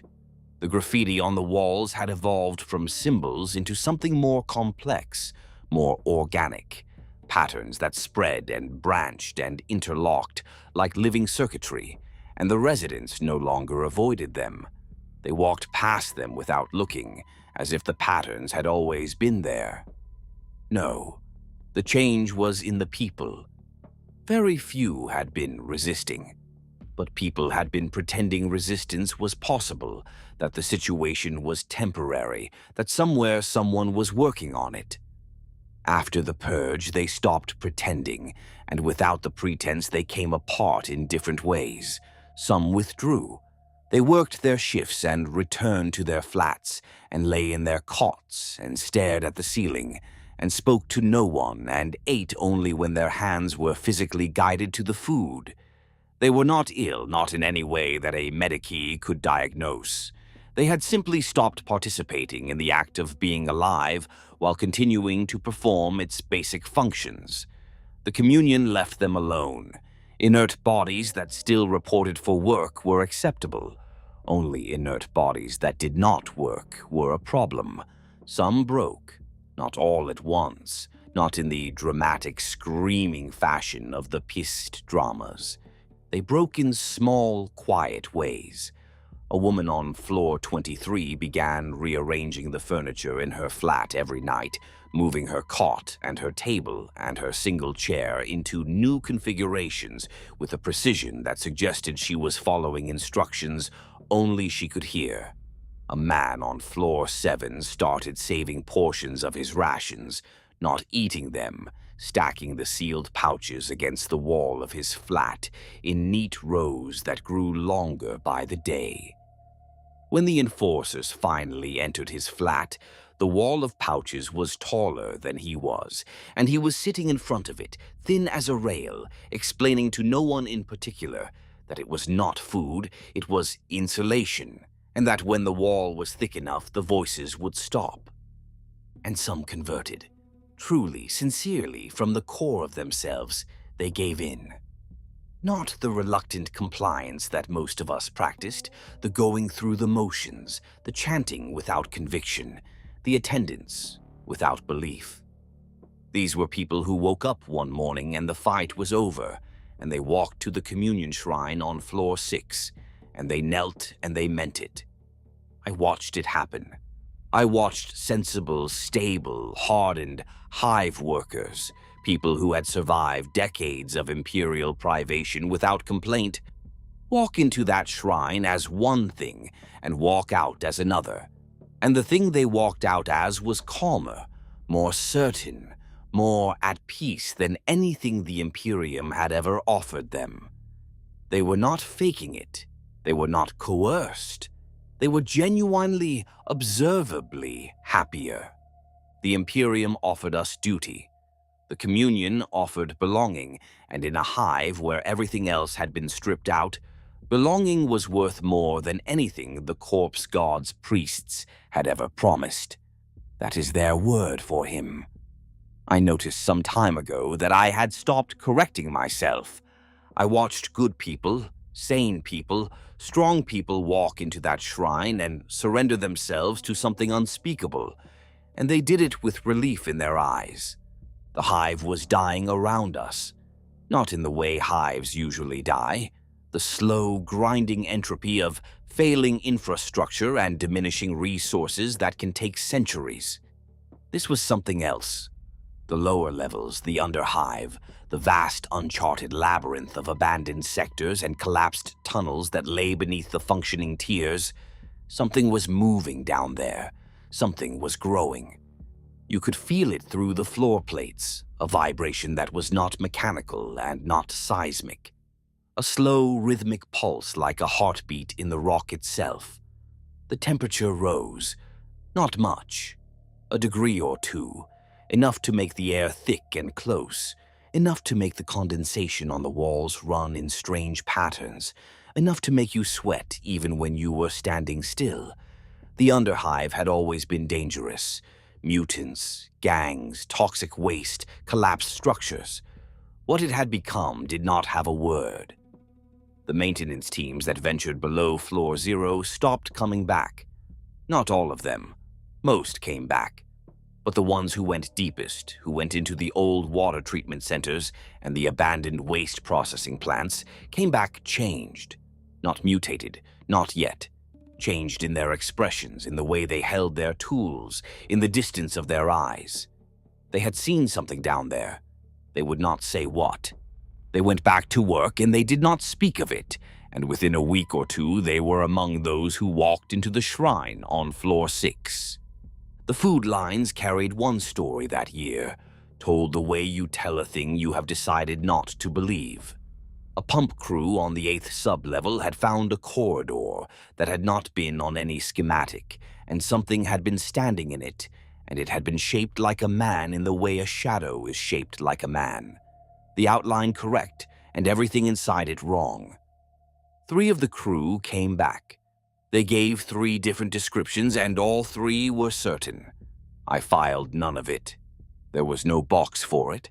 I stayed on my floors. I stayed in my corridors. There were rumors about the shepherd, that he had gone below, that he had walked into the Underhive willingly weeks ago and had not come back, and that the pulse in the floor had started shortly after. Whether the shepherd was still a man or had become something else, something that breathed through the rock itself, was a question I heard whispered in the food lines and never answered. I maintained my block and filed my reports and attended the congregations. The shrine on Floor 6 I could not avoid. They summoned me there with my registers once a month, and I went, and I kept my eyes on the decking and my answers short, and I left as soon as they let me. I saw something there once that I have not been able to put down. It was the 9th or 10th summons. Sévrienne took my register at the door as she always did, and then she stopped and she turned toward the far end of the room, toward the altar, and she went very still. There was nothing there. I looked because I could not help looking, and there was nothing there. The altar, the amber light, the shadows falling the wrong way, and nothing else. But Sévrienne had gone still in the particular way a body goes, still when it has decided that movement would be a mistake, and her smile was gone, and her hands had come together in front of her, the way a servitor's hands come together when it is waiting for an instruction. It cannot refuse. I had watched this woman pull a length of rebar out of her own chest and walk away smiling. She stood like that for perhaps 20 seconds. Then whatever it was released her and the smile came back, and she handed me a requisition form and told me the water pressure on floor 19 needed attention, and I said yes, overseer, and I left. I did not understand what I had seen. I understood only that the chain I reported into did not end where I thought it ended, and that whatever sat at the top of it had never bothered to learn my name. But below floor 0, I did not go. Not ever, not for any reason, because I could feel that pulse through the soles of my boots, and I understood, without being told, that whatever was down there was patient, and it could wait. The Astartes did not leave. Not all of them. Most did. The giants come, they break the world, they move on to break the next one. But a garrison remained, and every section kept one of them. Sometimes two. A permanent presence in ceramite and transhuman flesh, a reminder that the power behind the communion was not human and never had been. Ours was called, I do not know what it was called. The cultists gave it names, titles, honorifics that sounded like prayers, but none of them were names in any way I understood. We called it the Stood, because it stood on the junction platform between sections tertius and quartus, at the intersection of the two main transitways, it stood, day and night, shift after shift, unmoving, unhelmeted, its face a landscape of scar tissue and surgical modification, and something underneath that, some reshaping of the bone that made it look almost human from one angle and entirely wrong from another. Its armor was the color of bruised iron, and the symbols on its surface moved constantly, rearranging themselves like insects crawling beneath a membrane. It did not speak. It did not issue orders. It did not intervene in disputes or punish infractions or respond to the thousands of workers who passed through its junction every shift change. It simply stood, and its presence was enough. You could feel it on your skin when you walked past, a pressure, a weight, as if the air around the thing was denser than normal air. Your heartbeat changed, your palms went wet, your stride shortened, your shoulders hunched, your head dropped. Every cell in your body screamed, "Run," and your legs kept their steady, measured pace, because running would be noticed, and being noticed was worse than the fear. Some mornings the platform was empty. Those mornings there was something on the decking that the transitway crews hosed away before the first shift, and by the evening the stood was back in its place, and its armor was clean, and the decking was clean, and nobody asked. Whatever it did on those nights, it did somewhere I never had to look at. I was grateful for that in a way I am not proud of. Children threw things at it once. A group of boys, 7 or 8 years old, too young to understand what they were doing, threw chunks of broken rockcrete at the stood from the gallery above the junction platform. The stones bounced off its armor without leaving a mark. The stood did not flinch. It did not turn. It did not look up. It continued to stand there, staring at the transitway with those eyes that were not quite eyes. And then one of the boys tripped on the gallery railing and fell. 3 stories. He hit the platform decking at the stood's feet, the sound wet and sharp and final. The stood looked down. It looked at the boy for a long time, longer than anyone should look at a dead child, with an expression that I could not read and do not want to read, and then it looked up again and resumed its staring. The boy's body was collected by the transitway maintenance crew, and the gallery railing was not repaired, and no other children threw things at the stood. I think about that boy sometimes. I think about the trip. Whether it was accidental, whether it was something else. Whether the gallery railing, which had been solid for decades, chose that moment to develop a structural weakness, or whether weakness had nothing to do with it. I think about the stood looking down, the length of that gaze, the quality of attention it contained. I do not reach conclusions. Conclusions are for people who believe the world operates on cause and effect died on Vandramore, the day the void shields fell. The boy was from Block 47, Floor 8. His name was Alec Vaunt, and he was 7 years old, and his death came through my office, because the hab-warden is the first point of contact for all residential matters, and a child falling 3 stories onto rockcrete is a residential matter. The form required a cause. There was a box for it. I wrote structural failure of gallery railing, which was true, and which was also the smallest true thing I could have written, and I filed it, and the railing was never repaired, and his mother stopped coming to congregation. 2 weeks later, she stopped coming to work. I did not file that. The economy, such as it was, had collapsed into barter by the 7th month. The communion's ration system was the only official source of food, but unofficial channels developed the way unofficial channels always develop in conditions of scarcity. People traded labor for food, food for medicine, medicine for information, information for protection. The old guild structures, stripped of their imperial charters and their legal authority, reconstituted themselves as informal networks. A hab-warden in Block 39 ran a lending operation, extending credit in ration units against future labor. A former administratum clerk in Section Quintus kept a ledger of debts and obligations that functioned as a shadow currency. The communion tolerated all of it as long as it did not interfere with output. They wanted us scheming about ration cards. It kept the schemes small. I traded water reports for ration supplements. That was my contribution to the shadow economy. I knew things about Block 47's water supply that nobody else knew, which taps ran cleaner than others, which hours saw the least contamination, which floors had access to the older, deeper pipes that still drew from reservoirs the communion had not yet reached. This knowledge had value.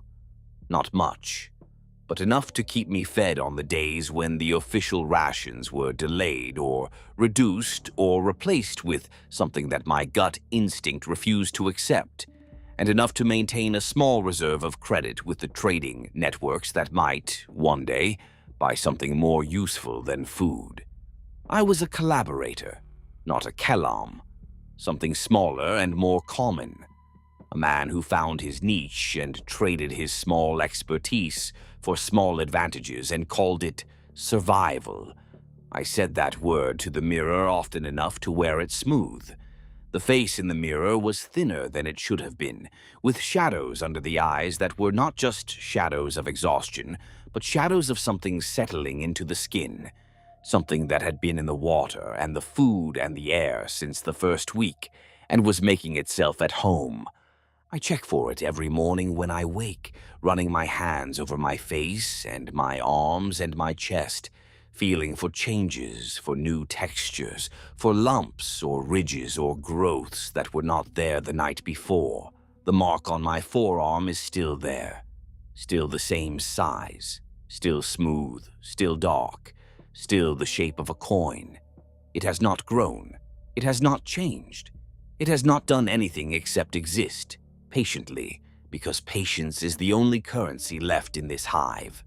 I have stopped calling it a rash. I have stopped calling it anything. It is there. I am here. We coexist, the mark and I. My fingers are the correct number. My eyes are the correct color.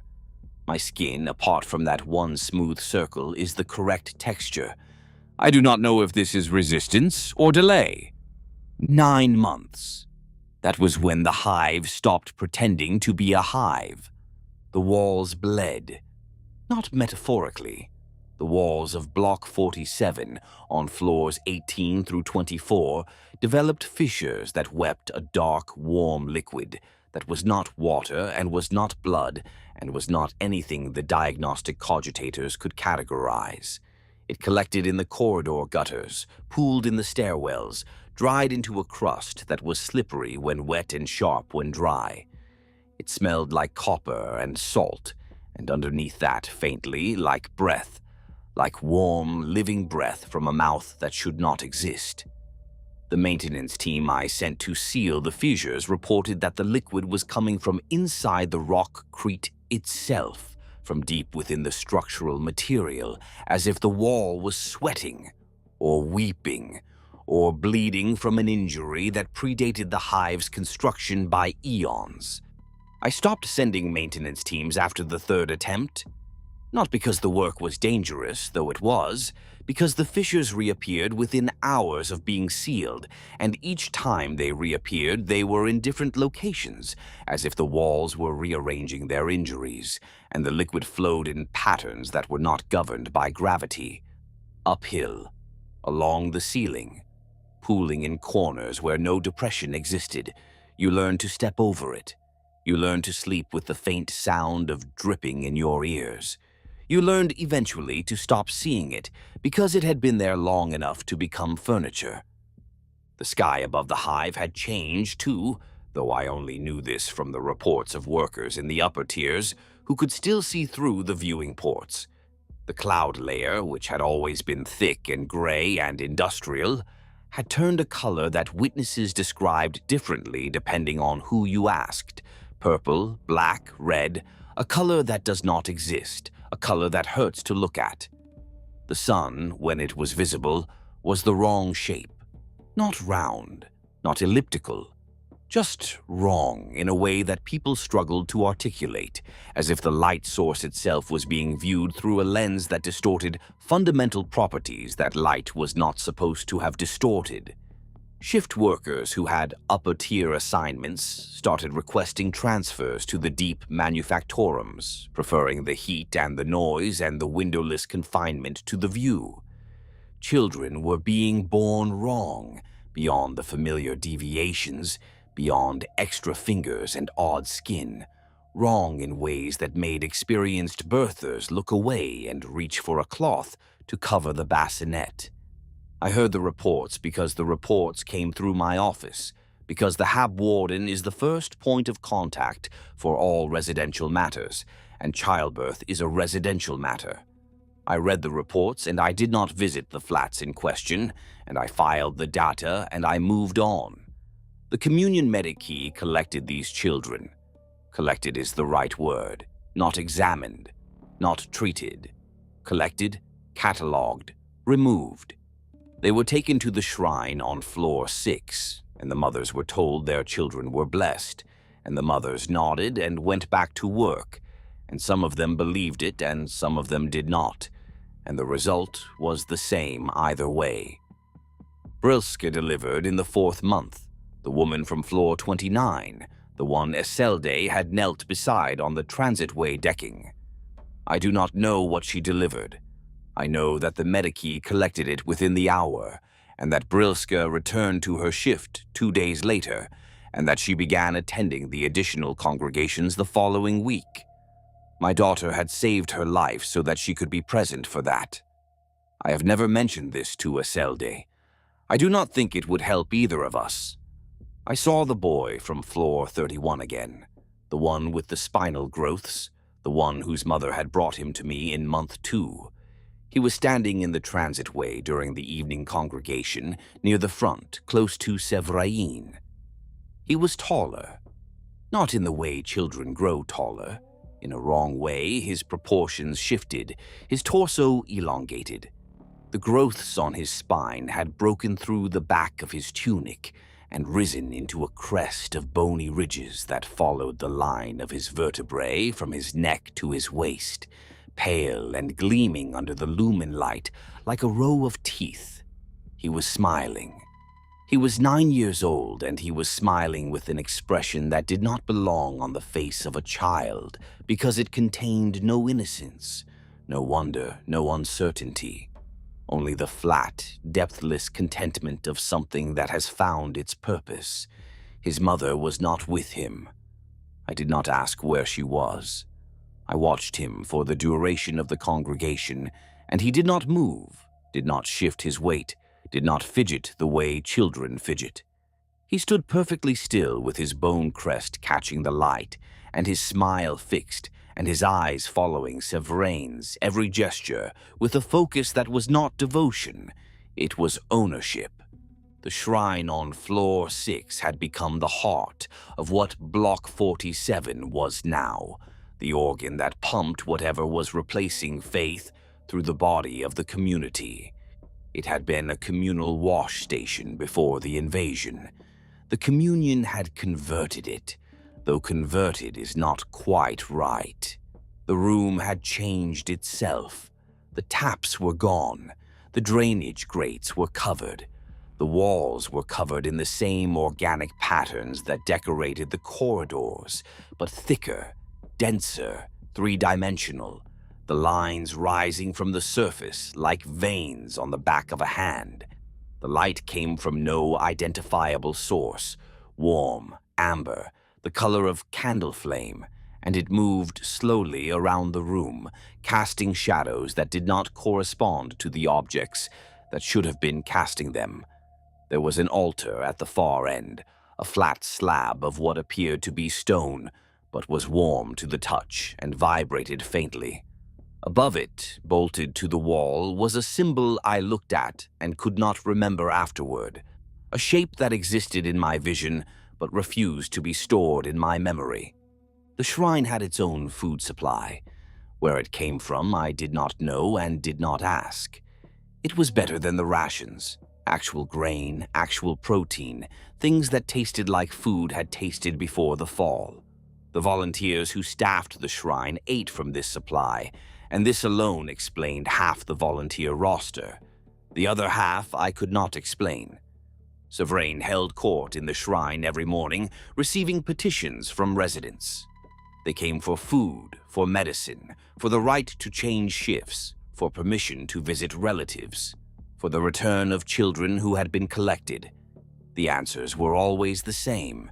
Yes, if you attend an additional congregation. Yes, if you bring a friend to the shrine.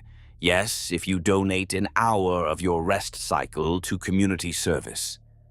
The economy of the occupation was not built on currency. It was built on participation. Everything could be bought. The price was always the same, and the price was always another piece of yourself, and the exchange rate never improved.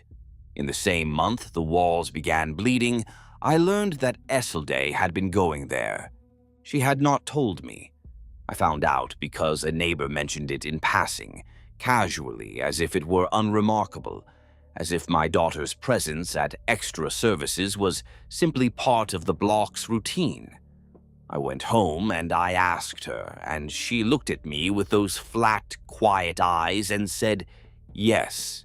She had been going for 3 weeks, since around the time Hesker's son was collected, though she did not draw the connection and I did not draw it for her, because drawing it would mean acknowledging that the boy's removal had broken something in her that my presence could not repair. She said it was not about the supplementary rations, though she took those. Not about the pressure, though the pressure was always there. She said she went because it helped her sleep. Sleep. On Vandramore, under the communion, sleep had become a complicated thing. People dreamed differently. Not nightmares, not in the conventional sense. The dreams were vivid and immersive and difficult to wake from, and the content was not frightening but seductive. People dreamed of warmth, of belonging, of hands reaching for them in the dark, not to harm but to hold. They dreamed of voices speaking their names with a tenderness that waking life had never offered. They dreamed, and they woke up tired, and they went back to sleep seeking the dream again, and the cycle accelerated until some of them stopped waking up at all, lying in their cots with their eyes moving behind closed lids and smiles on their faces that did not belong to the world of the living. Isolde had been dreaming. She had not told me that either. When she said the congregations helped her sleep, she meant they gave the dreams a shape, a structure, a context that made them less overwhelming. The chanting, the responses, the communal ritual. It was not belief, she said.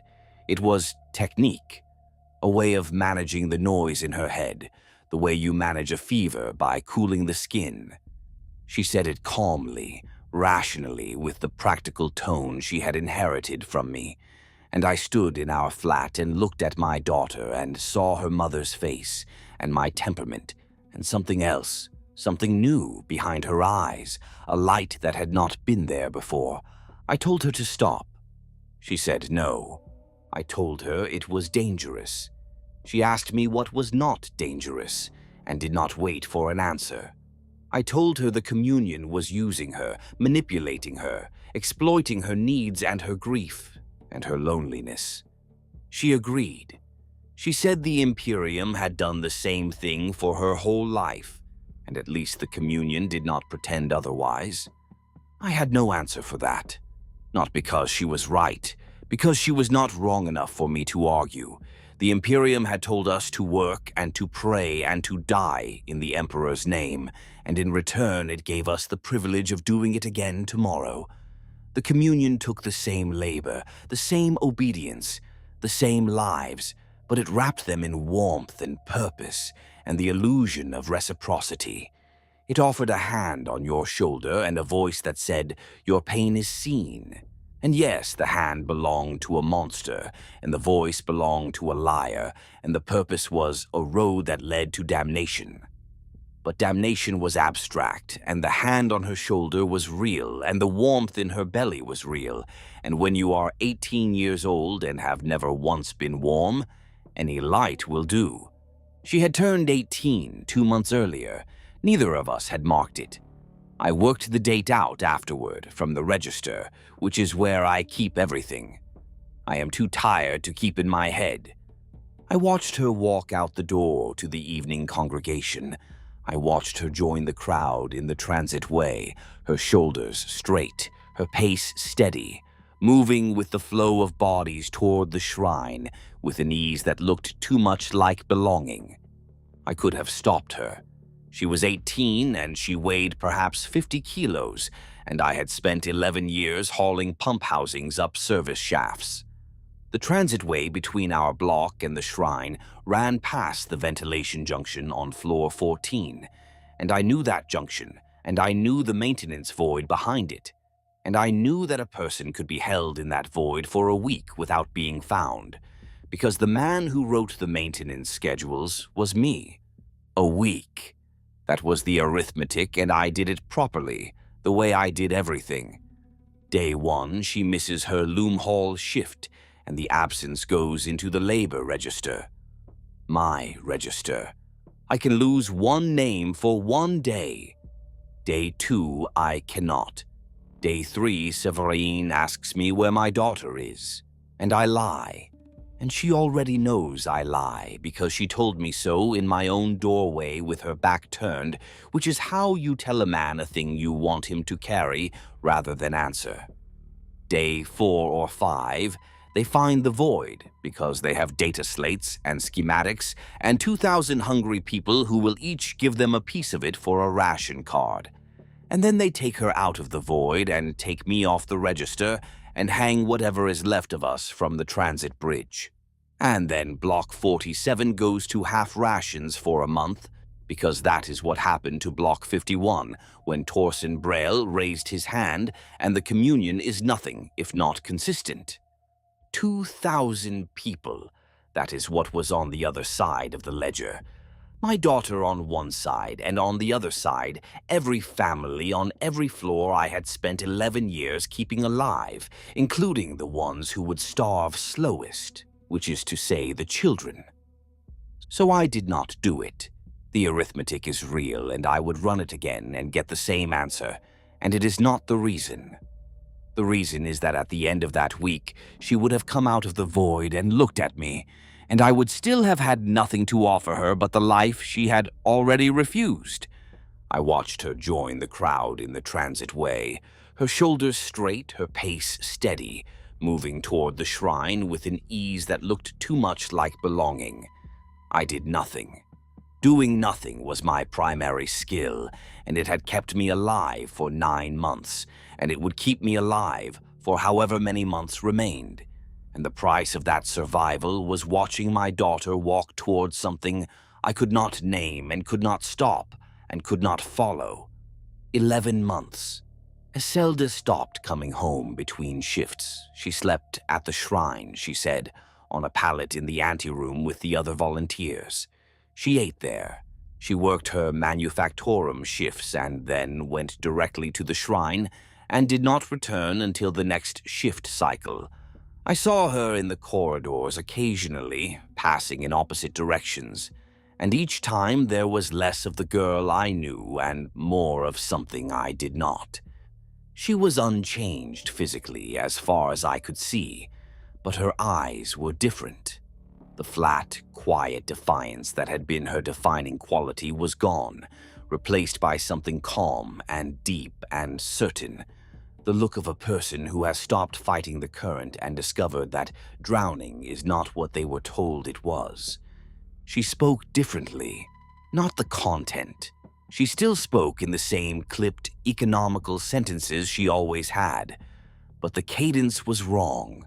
Her words fell in patterns that echoed the rhythm of the congregational chanting, the rise and fall of Sevrain's call and response, as if the liturgy had soaked into her speech and stained it permanently. She did not quote the communion's teachings. She did not preach. She simply spoke, and the shape of her speaking was the shape of the shrine, and she did not seem to notice. She brought me food one evening. Not the standard ration, something different, wrapped in cloth, warm and soft and smelling of grain, and something sweet underneath the grain.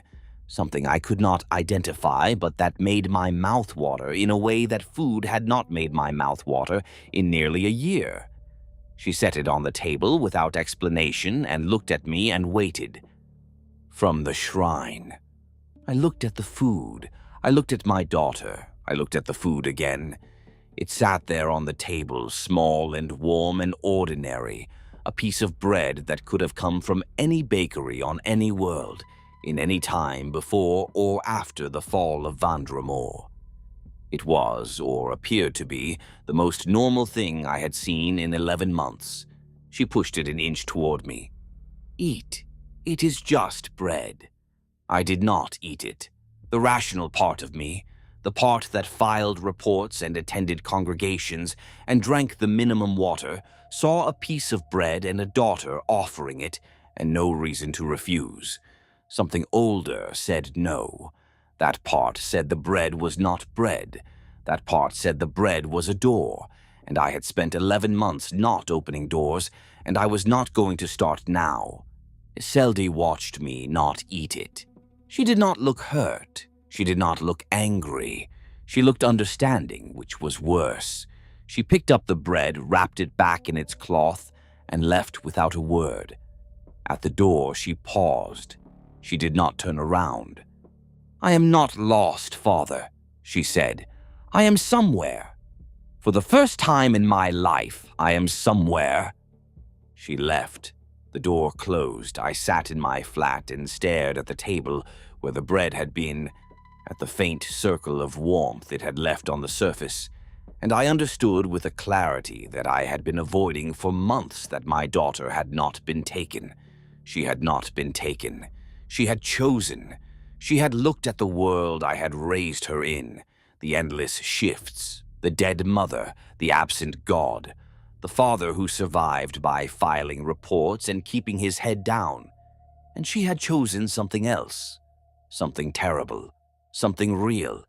And I could not argue with her choice because her choice was a response to a life I had given her, a life that had offered her nothing worth choosing, and the communion, for all its horrors, had offered her one thing I never could.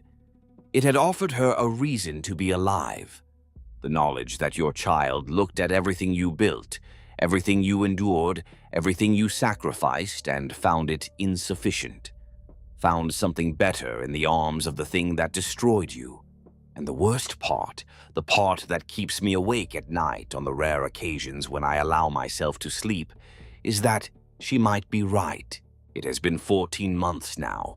I am still the hab-warden of Block 47. I still maintain the water pressure and the power routing and the waste disposal schedules, though the water is no longer anything I would call water and the power fluctuates in rhythms that correspond to the pulse from below and the waste. There are some professional boundaries that whatever is living in those pipes cannot make me cross. I still attend the congregations. I still chant the responses. I still file my reports to Sevrain, who smiles, who always smiles, whose wound has not just healed but blossomed, the scar tissue growing and spreading across her chest in a pattern that matches the organic tracery on the walls of the shrine. The hive is alive. Hive Dessivane is alive in a way that architecture should not be alive. The walls breathe. The floors pulse. The corridors expand and contract on a cycle that matches no biological rhythm I know, but is unmistakably biological. Doors open before you reach them and close after you pass, not because of any sensor system, but because the hive knows you are there. The temperature adjusts to your body. The light follows you down hallways, dimming where you are not and brightening where you are, as if the structure itself is paying attention. The pulse under the floor has slowed. It used to run faster than a heartbeat. Now it runs slower, deeper, the way a thing breathes when it has stopped being in a hurry. Nobody has said the shepherd's name in months. Nobody needs to. I have decided to believe he is down there, that he walked into the underhive and did not come back, and is now the thing I walk on every morning on my way to check the pressure gauges. I have no evidence. I have decided it anyway because I have looked at the alternative, and the alternative is that something else was already down there, and that the shepherd was only ever the door it used to get in.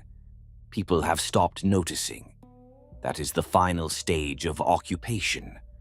Normalization. Children born in the first months of occupation are walking now, toddling through corridors that bleed and breathe, and they do not flinch because they have never known anything else. To them, walls have always bled, floors have always pulsed, the shrine has always been there, warm and amber, humming its low vibration. The 8-pointed star has always hung where the aquila used to be. This is not a conquered world to them. This is just the world. I still eat the minimum. I still drink the condensation from the ventilation ducts. I still go to the shrine when they summon me, and I still keep my eyes on the decking while I am there.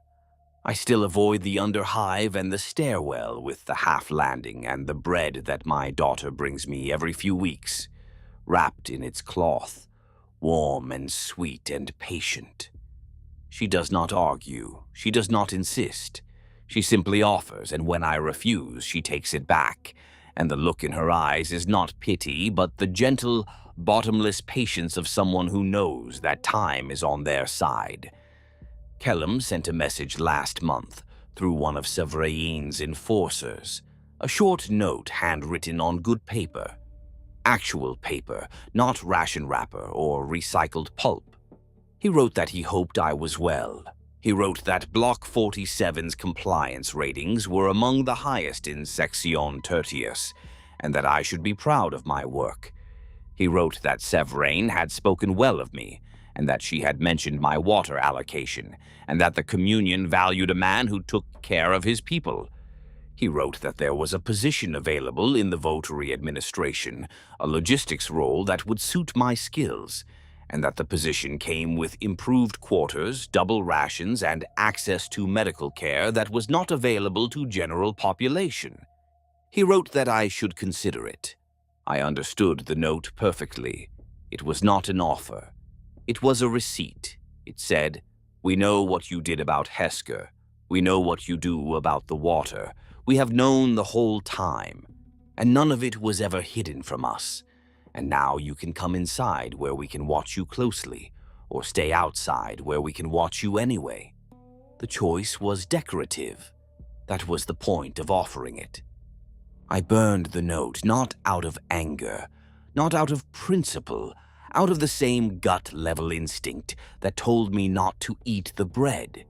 The instinct that says no without reason, without logic, without the luxury of understanding. The instinct of a man who knows he is drowning and knows he cannot swim, and still stupidly, stubbornly, pointlessly refuses to stop kicking. I have not resisted. I have not fought. I have not saved anyone, not even my own daughter. I am alive because dying requires a decision, and I have spent 14 months avoiding decisions.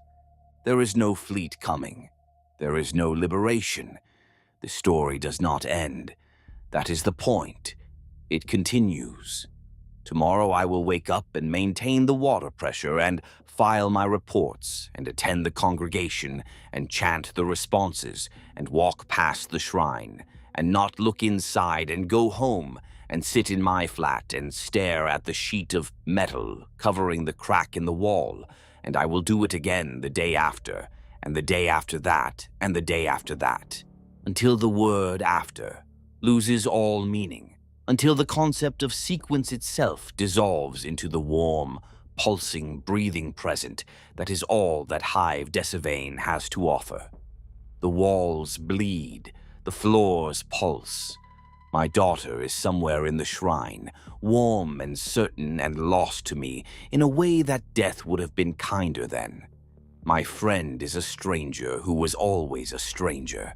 The water is not water. The food is not food. The sky is a color that hurts. And I am the hab-warden of Block 47, and the morning shift starts in 4 hours, and I need to check the pressure gauges on floor 22 because someone reported a fluctuation last night. And the fluctuation is probably not mechanical, but I will check it anyway, because checking is what I do. This is what occupation looks like. Not the monsters, not the gods, not the fire and the darkness and the great cosmic war between good and evil. It looks like a man sitting in a small room, drinking bad water, waiting for a shift that never ends, in a building that breathes, on a world that has been swallowed whole and does not know it. It looks like me. My name is Voskhen Drehl. I was the hab-warden of Block 47, Section Tertius, Hive Dessivane, Planet Vandramore. I am the hab-warden of Block 47, Section Tertius, Hive Dessivane, Planet Vandramore. The shift starts in 4 hours. I should sleep. I will not, but I should.